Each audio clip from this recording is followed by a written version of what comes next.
Let's see. So anyway, the first section is on ancient sorcery because, again, history is so important. And we looked at earlier how the children, the war on tyranny against the child mind, the kind of regressive level that people are working on right now, which not only has a certain reality deficiency in people, but there's certainly even a certain, like Gore Vidal put it, a historical amnesia. And so whenever we look at these broad themes about what's going on in mankind's habitat, we always have to dip back into the past, I feel. Of course, my work focuses more on pathology. It looks at neurosis. It looks at man's evil, penchant for evil, his sadistic nature is also my particular fascination. Of course, I'm not the only one to have questioned that. I think all of us have asked these questions. We've even asked it about why we individually do the kind of crazy things that we do. And also in the society around us we see a lot of this. Perhaps if my work is unique, it's probably in the way that I've looked at it, or it's perhaps in some of the conclusions I've come up with. The problem was basically very succinctly put into words by the author, William Burroughs, who said that we must all face the fact that our leaders are certifiably insane or worse. And I tell you, I've always wondered what could be worse than being insane. What was he speaking about there? What's the mystery in those, in that term? Is he talking about something maybe larger again? You know, pull back out. Don't focus so much on the individual situation. Maybe there's a larger cause. And John Lennon, the famous musician from Liverpool, put it this way. He said that our society is run by insane people for insane objectives. I think we're being run by maniacs for maniacal ends. And I think I'm liable to be put away as insane for expressing that. That's what's insane about it. And he actually said that just, shortly before he was actually murdered. And of course we have questions about that particular incident. You turn to history, you turn to ancient history, turning to the East. In the Vedic tradition, you see, because ancient people have a lot of answers for this. We're not the only ones to question any of this. In ancient times, in ancient cultures, they also questioned it. And so in the Vedic tradition, they even go so far as to say that it's the age we're in, an age lasting millions of years. They call it the age, the Kal age, or the Kali age. The age of iron and tears is another way that it's been put. The Black Age, the age in which the truth becomes a lie and the lie becomes a truth. It's right there in their writings. And now they're dated, the Vedas, to over 7,000 years old, as a matter of fact. And these great cycles are a cycle. We enter into them. It's partly astrological. And I'm not saying I completely agree with any of this, but it's a fascinating study that these gigantic cycles come and they go.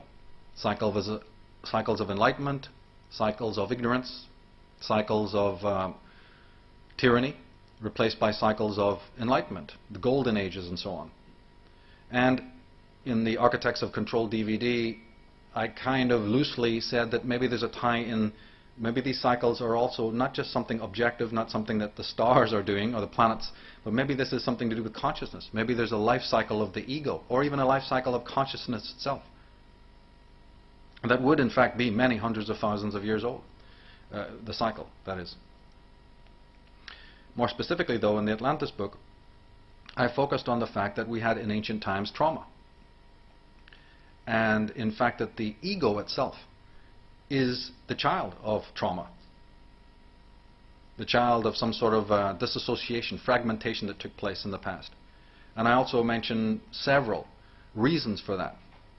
Some of which are slowly being accepted by science, and others which, of course, they won't accept or it'll take a lot of time to accept. One is the destruction of a planet Tiamat, which is in our solar system. Or at least let's go so far as to say some sort of cometary action. This is written in all the myths and legends. Literally thousands of myths and legends talk about this.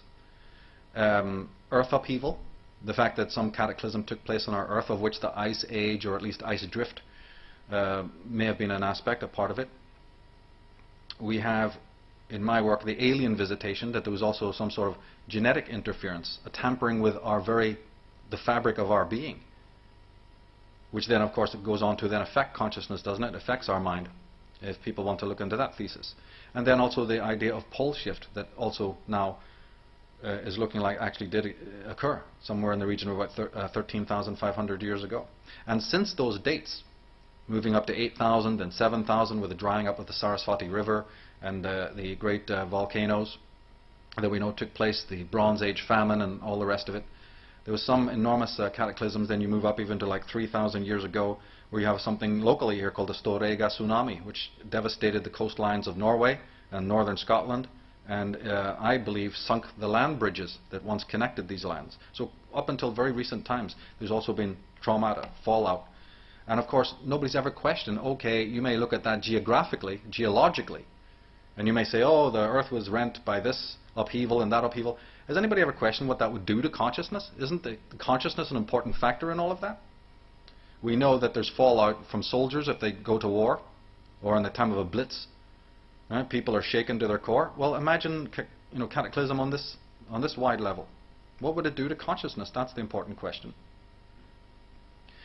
And most importantly, to how this plugs into the architecture of control that's going on in the world, is because if man, in fact, his consciousness was traumatized in this way, even if 50% of what I'm talking about is real, and that there was, in fact, a primal trauma in the mind, then isn't it possible that the architects of control can co-opt that very deremption in the mind for their own purposes and use that fragmentation and schizophrenia to their own benefit?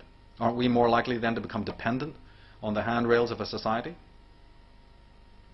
And if they continue to pull the rug from under us by continually and economic meltdowns and what have you, this continually perpetuates it through the media. So there's a media tie-in as well with all of this to continue to perpetuate confusion and chaos in order to perpetuate servitude. Because you rely on the authority, you rely on the master. We did it in feudal times for hundreds and hundreds of years. What's different today? And when it comes to the unconscious mind, the experts know that it's a very deep part of us, and that things that are encoded in there don't just fade away. They may not be apprehendable by your conscious mind, but they still have enormous impact on the rest of your consciousness. Sigmund Freud, for instance, said that nothing can be brought to an end in the unconscious. Nothing is past or forgotten. For Freud, the historical process is essentially tragic.